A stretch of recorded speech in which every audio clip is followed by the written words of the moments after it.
कलयुग बैठा मार कुंडली जाऊं तो मैं कहाँ जाऊं। कलयुग बैठा मार कुंडली जाऊं तो मैं कहाँ जाऊं। अब घर घर में रावण बैठा, इतने राम कहाँ से लाऊं। अब घर घर में रावण बैठा, इतने राम कहाँ से लाऊं। दशरथ कौशल्या जैसे माता पिता अब भी मिल जाए। दशरथ कौशल्या जैसे माता पिता अब भी मिल जाए। पर राम सा पुत्र मिले ना जो आज्ञा लेके वन में जाए। भरत लखन भाई से मैं ढूंढ के कहां से अब लाऊं। भरत लखन भाई से मैं ढूंढ के कहां से अब लाऊं। कलयुग बैठा मार कुंडली जाऊं तो मैं कहां जाऊं। कलयुग बैठा मार कुंडली जाऊं तो मैं कहां जाऊं। अब घर घर में रावण बैठा, इतने राम कहां से लाऊं। अब घर घर में रावण बैठा, इतने राम कहां से लाऊं। जिसे समझते हो अपना तुम गड्ढा खोदता आज वही। जिसे समझते हो अपना तुम गड्ढा खोदता आज वही। रामायण की बात जैसी लगती है सपना कोई। रामायण की बात जैसे लगती है सपना कोई। तबती दासी एक मंत्रा अब घर घर में उसे पाऊं। तबती दासी एक मंत्रा अब मैं घर घर में उसे पाऊं। कलयुग बैठा मार कुंडली जाऊं तो मैं कहाँ जाऊं। कलयुग बैठा मार कुंडली जाऊं तो मैं कहाँ जाऊं। अब घर घर में रावण बैठा, इतने राम कहाँ से लाऊं। अब दास का खेम बना है मालिक से तकरार करे। अब दास का खेम बना है मालिक से तकरार करे। सेवा भाव तो दूर रहा, वो वक्त पड़े वार करे। सेवा भाव तो दूर रहा, वो वक्त पड़े वार करे। हनुमान सा दास आज मैं कहां से ढूंढ अब लाऊं। हनुमान सा दास आज मैं कहां से ढूंढ अब लाऊं। कलयुग बैठा मार कुंडली जाऊं तो मैं कहां जाऊं। कलयुग बैठा मार कुंडली जाऊं तो मैं कहां जाऊं।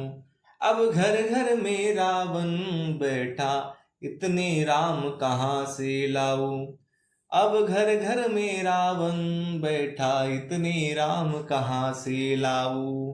तब ता घर का एक ही भेदी, आज वही घर घर में पाऊं। तब था घर का एक ही भेदी, आज वही घर घर में पाऊं। कलयुग बैठा मार कुंडली जाऊं तो मैं कहाँ जाऊं। अब घर घर में रावण बैठा, इतने राम कहाँ से लाऊं। कलयुग बैठा मार कुंडली जाऊं तो मैं कहाँ जाऊं। अब घर घर में रावण बैठा, इतने राम कहाँ से लाऊं। अब घर घर में रावण बैठा, इतने राम कहाँ से लाऊं। सियावर रामचंद्र की जय। पवन सूत हनुमान की जय। उमापति महादेव की जय। जय जय श्री राधे श्याम। पिछले भाग में महाराज पृथु का पृथ्वी पर कुपित होना और पृथ्वी के द्वारा उनकी स्तुति करना, यह कथा सुनी। इस भाग में हम पृथ्वी का दोहन यह कथा अपने हरि उद्योग इस चैनल के माध्यम से सुन रहे हैं। तो आइए कथा में प्रवेश करते हैं। वासुदेव सुतं देवं कंस चाणूरमर्दनं देवकी परमानंदं कृष्णं वंदे जगद्गुरुं। यदा यदा हि धर्मस्य ग्लानिर्भवति भारत अभ्युत्थानं धर्मस्य तदात्मानं सृजाम्यहम्। श्री गणेशाय नमः। श्री सरस्वती नमः। श्री सांब सदाशिवाय नमः।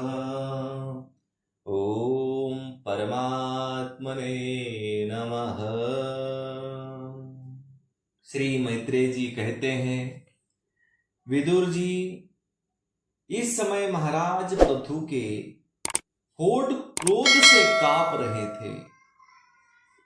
उनकी इस प्रकार स्तुति कर पृथ्वी ने अपने हृदय को विचार पूर्वक समाहित किया और डरते डरते उनसे कहा, प्रभु आप अपना क्रोध शांत कीजिए और मैं जो प्रार्थना करती हूं उसे ध्यान देकर सुनिए।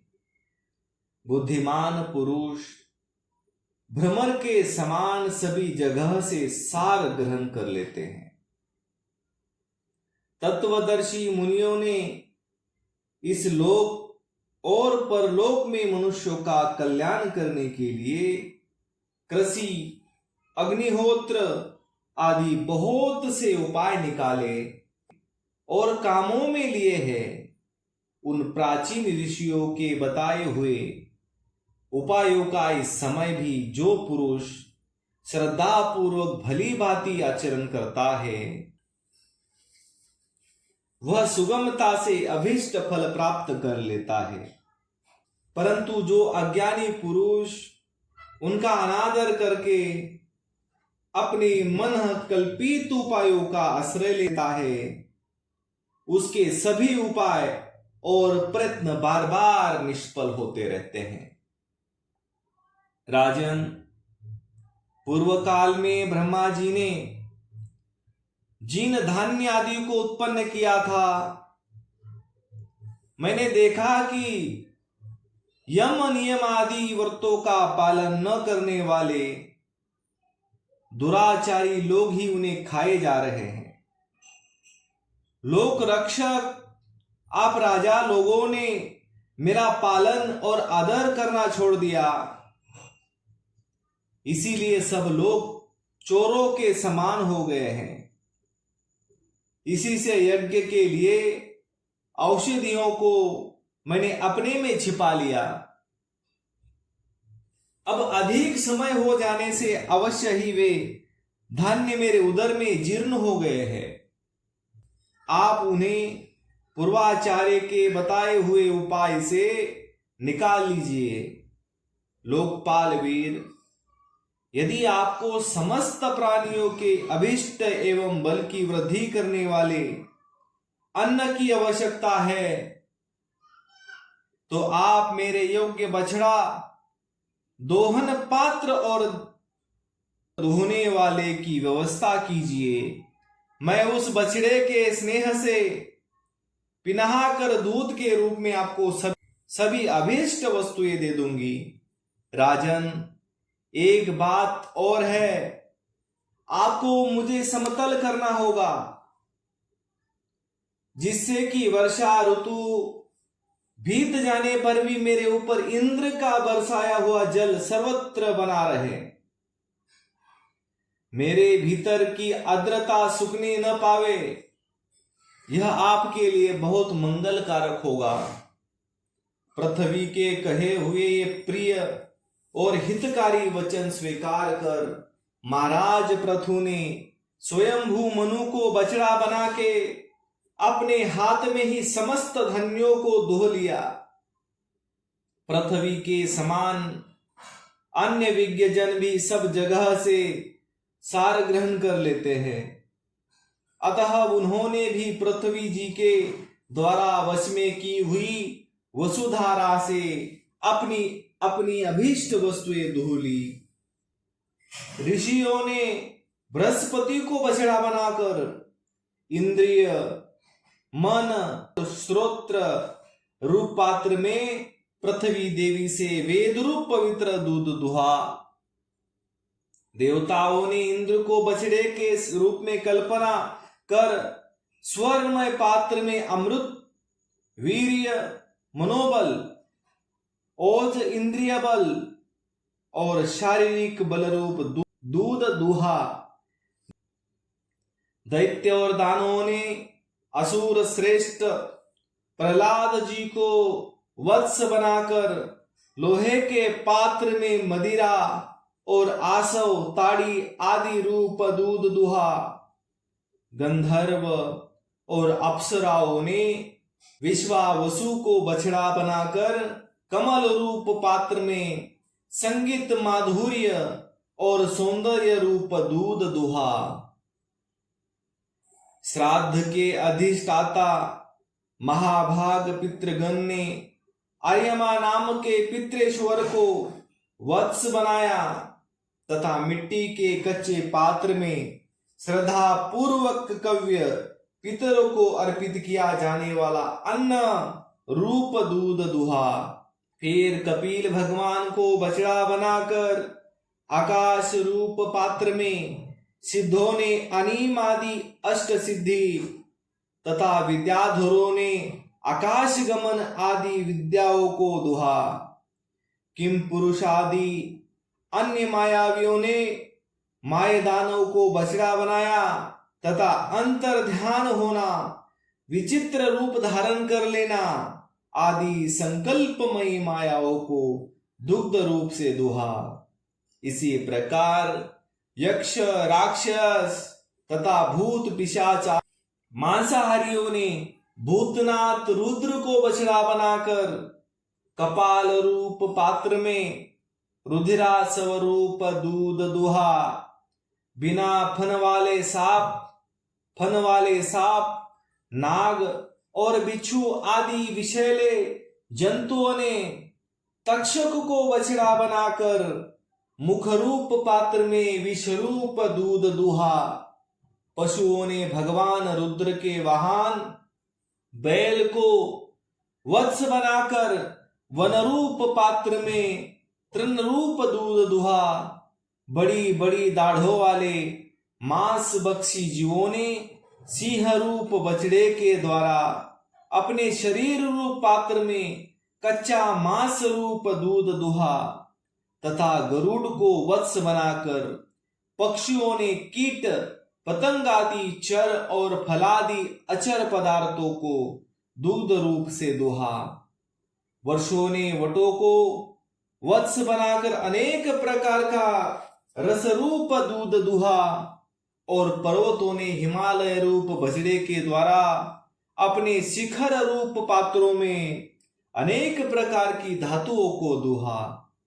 पृथ्वी तो सभी अभीष्ट वस्तुओं को देने वाली है और इस समय वह पृथु जी के अधीन थी, अतः उसे सभी ने अपनी अपनी जाति के मुखिया को बछड़ा बनाकर अलग अलग पात्रों में भिन्न भिन्न प्रकार के पदार्थों को दूध के रूप में दुह लिया।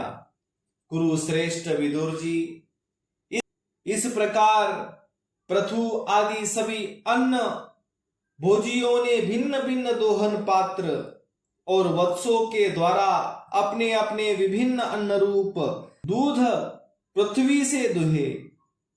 इससे महाराज पृथु ऐसे प्रसन्न हुए कि सर्व काम दुहा पृथ्वी के प्रति उनका पुत्री के समान स्नेह हो गया